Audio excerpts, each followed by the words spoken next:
একদম কম টাকায় এতগুলো সবজি কিনলাম। এইদিকে আবার আজকে ডাল দিয়ে সবজি দিয়ে রান্না করব, আর এদিকে নিজের গাছের থেকে লাউ পাতা পেরে এরপর লাউ ভর্তা বানালাম। Welcome back to my another new blog. কেমন আছেন সবাই? আশা করছি সবাই খুব ভালো আছেন, আমিও ভালো আছি। তো এই যে এতগুলো সবজি কিনে ফেললাম মাত্র 50 টাকা দিয়ে। তো এইদিকে যদি বাবা কিনে আনতো তাহলে না হলেও 200 টাকার লাগতো।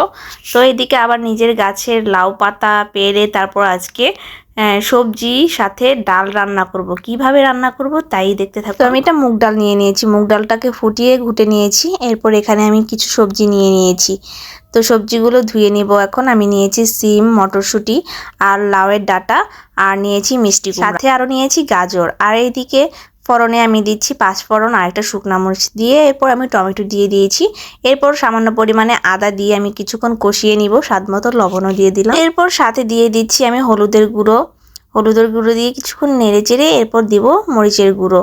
এরপর আরও কিছুক্ষণ যাবৎ নেড়ে চেড়ে আমি দিয়ে দিব জিরা গুঁড়ো দিয়ে আমি আরও কিছুক্ষণ যাবৎ কষিয়ে নেব। সামান্য পরিমাণে জল দিয়ে দিলাম যাতে নিচে মশলাটা লেগে না যায়। তো আমি আজকে থেকে নিরামিষ শুরু করলাম, যে নিরামিষ ভুজি হয়ে যাচ্ছি। আজকে থেকে 7 দিন পর্যন্ত আর কি, বৃহস্পতিবার পর্যন্ত আমরা আর কি নিরামিষ খাবো। তো এই জন্য এখন আর মাছ মাংস খাওয়া হবে না, রসুনও খাওয়া হবে না। তো এই যে এইদিকে আজ ডালটা রান্না করে দিলাম আমি, যে সবজিগুলো দিয়ে ভালোভাবে কষিয়ে বেশ কিছুক্ষণ যাবত। এরপর ডালটা দিয়ে দিয়েছি আর দিয়ে দিয়েছি 3টা কাঁচামরিচ। আর এই যে এইদিকে লাউ গাছের পাতা নিয়ে আসলাম, লাউ পাতা নিজের লাগানো, নিজে হাতেই রোপণ করেছিলাম। তো সেটা আজকে ভর্তা বানাবো।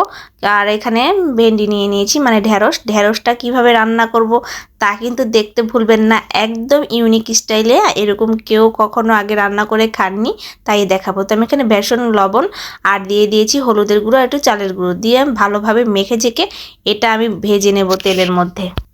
খুব ভালোভাবে তেলের মধ্যে সবগুলো ছেড়ে দিচ্ছি। তো আমি জালটা বাড়িয়ে দিয়েই এটা ভেজে নেব। তো আমার এই যে ভাজা শেষ হয়ে গিয়েছে, আমি এখন সব নামিয়ে নেব।